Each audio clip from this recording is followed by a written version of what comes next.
খাইছি, আমি আল্লাহ সময়ের কসম খাইয়াও বললাম।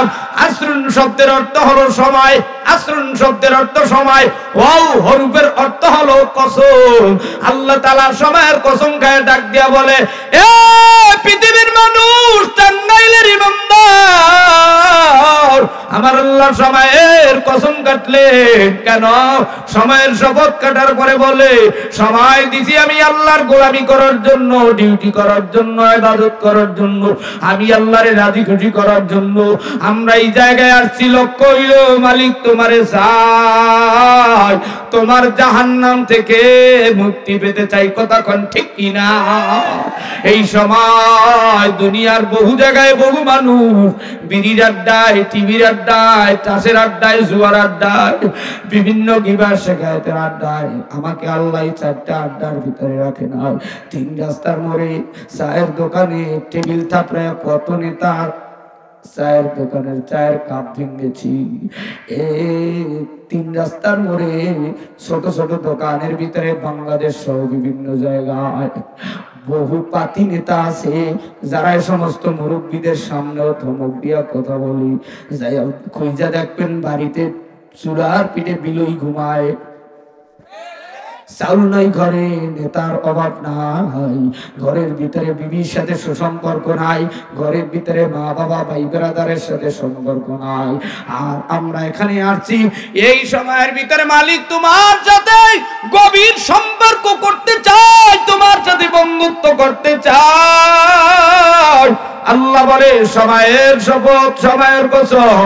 এরপরে বলে ইন্নাল ইনসানা লাফি খুসর, নিশ্চয়ই দুনিয়ার মানুষ ক্ষতিগ্রস্ত। কোন মানুষ ক্ষতিগ্রস্ত হবে জানো? সেই মানুষদের সিনার ভিতরে ঈমান নাই, তারা ক্ষতিগ্রস্ত হবে। আবু জাহেল, আবু লাহাব, উতবা, সাইবা, মুগিরা, আবু সুফিয়ান, ফিরআউন, নমরুদ, হামান, এদের সিনার ভিতরে সাদ্দাত, এদের সিনার ভিতরে ঈমান নাই, এরা ক্ষতিগ্রস্ত হবে। এদের প্রত্যেকের নামে জান্নাত আছে, কিন্তু বেঈমান থাকার কারণে এরা জান্নাত পাবে না। কিন্তু আল্লাহ তাআলা পৃথিবীর ভিতরে আমাদেরকে বিশ্বনবীর উম্মত বানিয়েছে, আমাদের সিনার ভিতরে ঈমান আছে।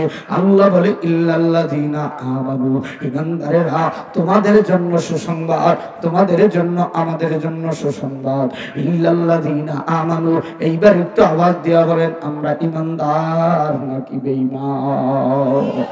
ইমানদারেরা, ইমানদারেরা জিমাইতে পারে না, বেরাইম্যা কলেরা অন্য মুসলমান নয়।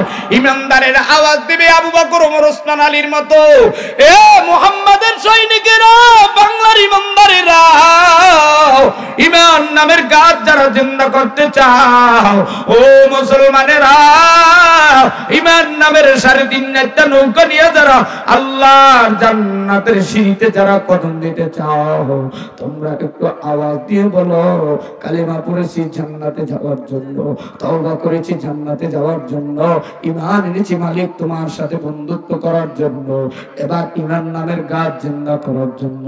পয়গম্বর বলে ক্বালান নবী সাল্লাল্লাহু আলাইহি ওয়াসাল্লাম ইন্নামাল আমালু বিন্নিয়াত, নবী বলেন নিয়তকে দুরুস্ত করো, নিয়ত করো, হিম্মত করো, ইখলাস নিয়ে ময়দানে নামো।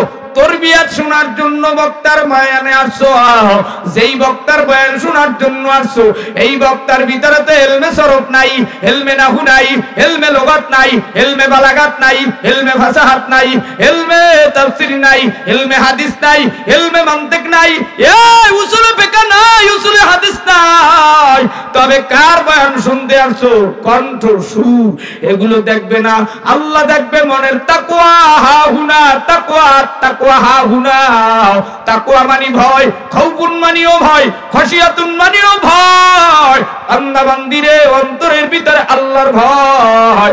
ইমানদারেরা ঈমান আনছি আল্লাহর ভয়। ভয় মানে হলো মালিকের জাহান্নামের ভয়।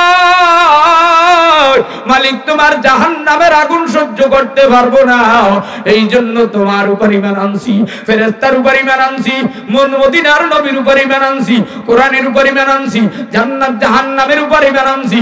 ঈমান নামের গাছ যারা জিন্দা করতে চাও, পয়গম্বর বলে ক্বালান নবী সাল্লাল্লাহু আলাইহি ওয়াসাল্লাম খায়রুকুম মান তাআল্লামাল কুরআন ওয়া আল্লামা।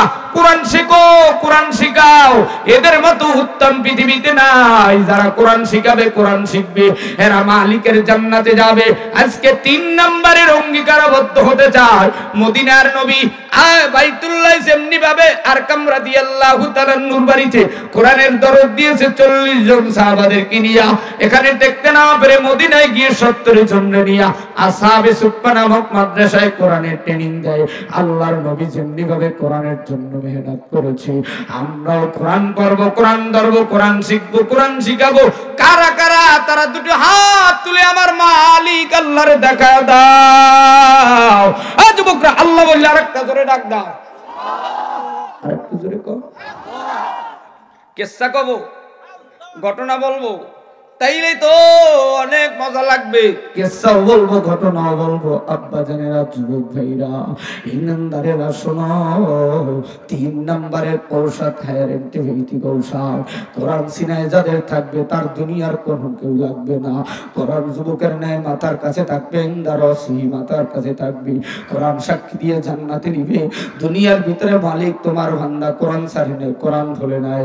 পয়গম্বর বলে, ক্বালান নবী সাল্লাল্লাহু আলাইহি ওয়াসাল্লাম, তারাকতু ফীকুম আমরাইন লাম তাদিল্লু মা তামাসসাকতুম বিহিমা, কিতাবাল্লাহ ওয়া সুন্নাত রাসূলি। আল্লাহর কোরআনকে যারা ধরবা, সিনায় ঢুকাইবা, কোরআনকে যারা হেফাজত করবা, মদিনার নবীর সুন্নাত যারা জিন্দা করবা, তাদের কোনো ভয় নাই, লা তাহজান, ভয় নাই। তাদের সাথে আমার আল্লাহ থাকবে। ইন্নাল্লাহ মা'না, ইমানদারের সাথে আল্লাহ আছে। হে আমরা ইমানদার, ও মুসলমান নবীর উম্মতেরা রে, মদিনার নবী মদিনায় দুরানের পানি ঢেলে কান্দে, মা হারাইয়া, বাবা হারাইয়া। আল্লাহর নবী আব্দুল্লাহর বেটা মা আমেনাকে ডাক দিয়ে বলে, মাগো মক্কায় টিকতে পারি নাই, মদিনায় টিকতে পারি নাই। দাদা জানো দুনিয়ার থেকে বিদায় নাই, বাবা সিরিয়ার পথে ব্যবসা করতে গিয়ে আব্দুল্লাহ দুনিয়ার থেকে বিদায় নাই। আল্লাহর নবীর মা আমেনাও বাবার কবর, স্বামীর কবর দেখাতে গিয়া ওই তাবুর ভিতরে মা আমেনাও 6 বছরের সময়, বিশ্ব নবীর বয়স যখন 6, তখন মা আমেনাও বিদায় নেয়। এবার নবী আমার এতিম। আল্লাহর নবী আস্তে আস্তে দাদার ছত্র ছায়ায় 10 বছর ছিল, সেখান থেকে দাদা আব্দুল মুত্তালিব বিদায়। নবীর বয়স যখন 25, মক্কার জমিনের সবচাইতে ধনী মেয়ে খাদিজার পক্ষ থেকে বিবাহের প্রস্তাব। আল্লাহর নবীর বয়স 25, খাদিজার বয়স 40। আল্লাহর নবী বিশ্ব নবীর সঙ্গের সাথী বানায় নিলেন। নবীর বয়স যখন 40 হলো, আল্লাহর পক্ষ থেকে ওহী নাযিল হয়, নবীর কাছে কোরআন নাযিল হতে লাগলো। সেই কোরআনের বাণী ধারে ধারে পৌঁছাতে লাগলো। আল্লাহর নবী বলে, এই কোরআনকে যারা হেফাজত করবে আর আমি নবীর সুন্নাত যারা জিন্দা রাখবে, হাসরের ময়দানে আমি নবীর শাফাআত পাবে। আল্লাহর নবী বিশ্ব নবী তিনি ঘোষণা দিয়ে গেলেন, আমার সুন্নাত, আমার সুন্নাত, আমার সুন্নাত যারা সুন্দর করে জিন্দা রাখবে রে মুমিন, নবীর সঙ্গে জান্নাতে যাবি। আল্লাহ তাআলা বলে, ইল্লাল্লাযীনা আমানু ওয়া আমিলুস সলিহাত, ঈমানদারেরা এরপরে কি কাজ করবা? পয়গম্বর বলে, ক্বালান নবী সাল্লাল্লাহু আলাইহি ওয়াসাল্লাম, বুনিয়াল ইসলামু আলা খামসিন, শাহাদাতি আল্লা ইলাহা ইল্লাল্লাহ ওয়া ইকামিস সালাহ ওয়া ইতাইজ যাকাত আল হজ্জ ওয়া সাওম রমাদান। আল্লাহর নবী বলে, নামাজ পড়ো, রোজা রাখো, হজ করো, যাকাত দাও। নামাজ পড়া মূল ডিউটি, রোজা রাখা মূল ডিউটি, হজ করা মূল ডিউটি, যাকাত দেওয়া মূল ডিউটি। তবে আমরা মূল ডিউটি করে মালিক তোমার জান্নাত পেতে চাই। আজকের থেকে নামাজ, রোজা, হজ, যাকাত ঠিকভাবে আদায় করবা কারা? তারা দুটো হাত তুলে আমার মালিক আল্লাহ আল্লাহ বলে দাও। জোরে বলো নারায়ে তাকবীর। আল্লাহ বলে, ওয়াতাওয়াসাউ বিল হাক্কি, কিন্তু নামাজ পড়ো, রোজা রাখো, হজ করো, যাকাত দাও, সব দুনিয়ার কাজ কাম করলাম, কিন্তু মায়ের হক আদায় করো নাই, বাবার হক আদায় করো নাই। আদম আর হাওয়া দুনিয়াতে আসলো, বলতেছিলাম ঘটনা, দুনিয়ার ভিতরে আদম আর হাওয়ার দুইটা সন্তান আসলো। এই সন্তানের নাম হাবিল আর কাবিল। হাবিল কাবিলকে হত্যা করে ফেলে, কারণ হাবিলের সাথে একটা বোন জন্ম নিয়েছিল সুন্দরী।